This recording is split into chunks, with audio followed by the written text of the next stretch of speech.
Do you feel depressed?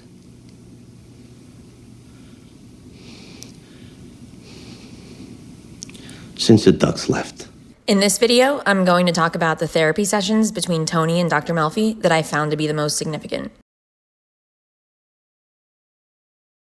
Him with those ducks. I don't know, it was just a trip having those wild creatures come into my pool and have their little babies. By the end of the first episode, Tony comes to the realization that he had a panic attack after the ducks left because the ducks symbolize his fear of losing his family. When Dr. Melfi asks Tony, "What are you so afraid is going to happen to your family?" he says, "I don't know. It's just that constant nagging tension." I was sad to see him go. When the ducks gave birth to those babies, it became a family.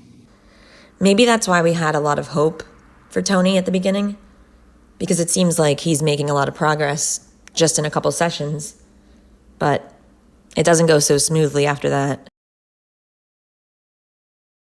Oh, I want to go with you guys. He said no. This therapy session, Tony tells Dr. Melfi about how he came to discover that his father was involved in organized crime. Do you hold your father responsible for what you've become? Yeah, sometimes I think about what life would have been like if my father hadn't gotten mixed up in the things he got mixed up in. How life would have been different. When you first started therapy, you said that you had this dream about those ducks. It was a bad omen, that something was going to happen in your family. Is this the terrible thing? I think it's important to remember. You said you like the History Channel. He who doesn't understand history is doomed to repeat it. His father, Johnny Boy, used to take Janice, his older sister, somewhere every so often, but they wouldn't tell Tony where they were going.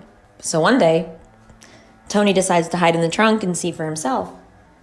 And the reason why Johnny Boy brought Janice there is because it was an easy way to hide the business that they were doing. It was easy to sort of hide in plain sight and do their thing. Well, until it wasn't. My heart was broken. I still remember that feeling in the pit of my stomach. Daddy! It's okay, baby. It's okay, honey. You go home to mommy, sweetheart. Isn't it interesting how this memory loss is cropped up right after you failed to be killed in the carjacking? In the season 1 finale, Dr. Melfi basically tells Tony that she thinks his mother was part of a plot to kill him. What do you think? My mother tried to have me whacked because I put her in a nursing home? Look, ordinarily a patient is helped to make his own breakthroughs, but your life is in danger, so okay, I'm willing to put the cards on the table. Tony doesn't exactly take this in stride and nearly beats the crap out of Dr. Melfi for telling him this. These people have no love or compassion, creating bitterness and conflict between others in their circle. That's my mother we're talking about. See, we're through, you and I. We're finished. In this session, Tony tells Dr. Melfi about his first panic attack. What happened? Tony was supposed to stay in the car when his father and Junior went into Satriali's. Curiosity got the best of him. So he goes inside and witnesses his father cutting off Mr. Satriali's pinky.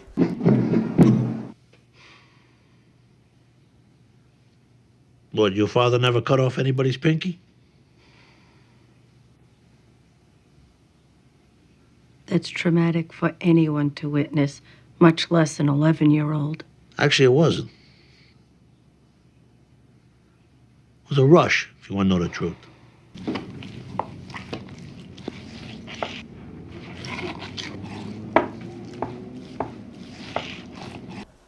As Tony sees Livia slicing the meat, he probably thinks of his father slicing off Mr. Satriali's pinky, and he realizes just how connected what he's seeing at home is to his father's outside life. Witnessing not only your mother and father's sexuality, but also the violence and blood so closely connected to the food you were about to eat. And also the thought that someday you might be called upon to bring home the bacon, like your father. All this from a slice of gabagool. This is the episode where Dr. Melfi has a choice. Does she tell Tony about her rape? Or does she hold that line? Does she keep that boundary? What's the matter? Hey, come on. What'd I do? Come on, huh? Hey. Come on. I've been thinking about your behavior therapy idea. Maybe you got a point. You know, I could use some help with a few things, and if they can help me there, you know, I should go there. No. She does let her emotions get in the way when she says no, at his suggestion of following up on her previous recommendation to go see someone else for therapy, for behavior therapy. So, yes, she draws the line. She doesn't tell him about Rossi. But we can't say that she is totally above her emotions here. Melfi tells Tony in season 1 that the justice system has gotten much better in dealing with sexual predators. Apparently, not so much. I mean, you want to say something?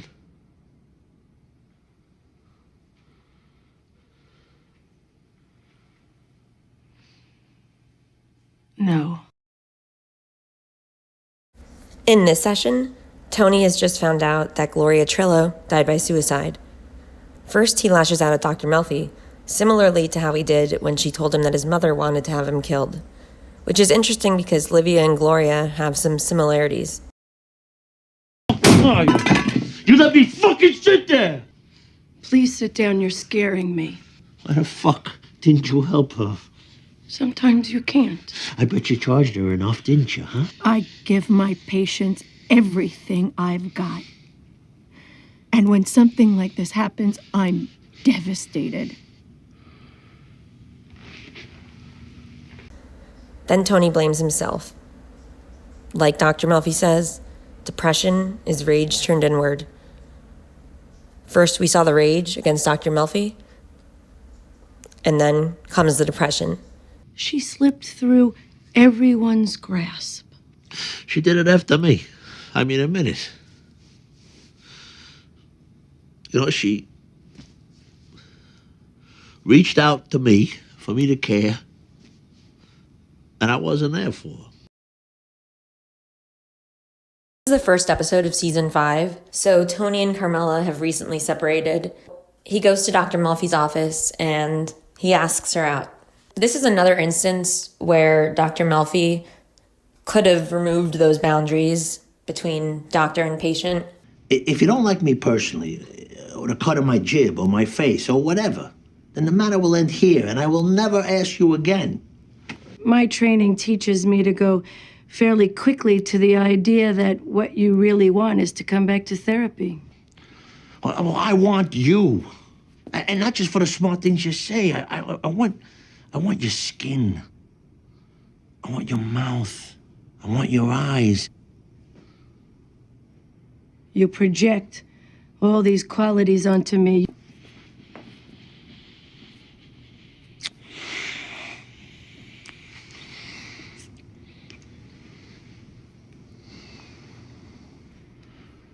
Don't do that. Although she didn't back away right away. She refuses to go out with him. She refuses to see him as more than a patient.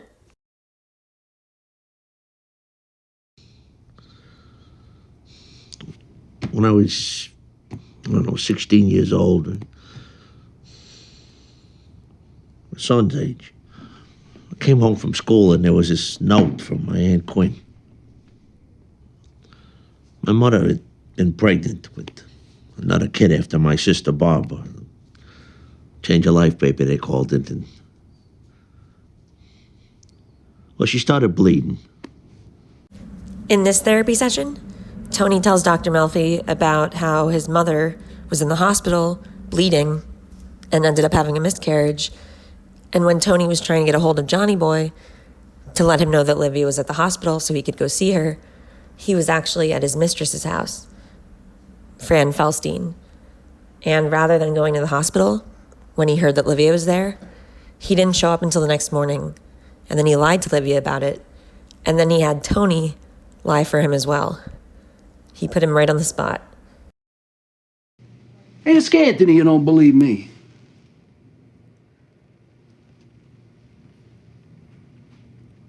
Where were you last night, Anthony?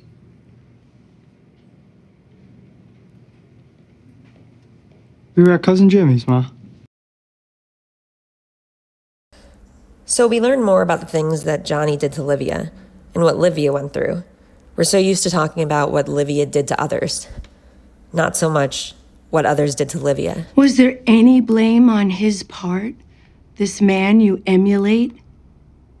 The lies? The betrayals with other women? Listen to me. This is very important. Your mother had her faults, but after all this time, what should we do with the old woman? You need to forgive her and move on.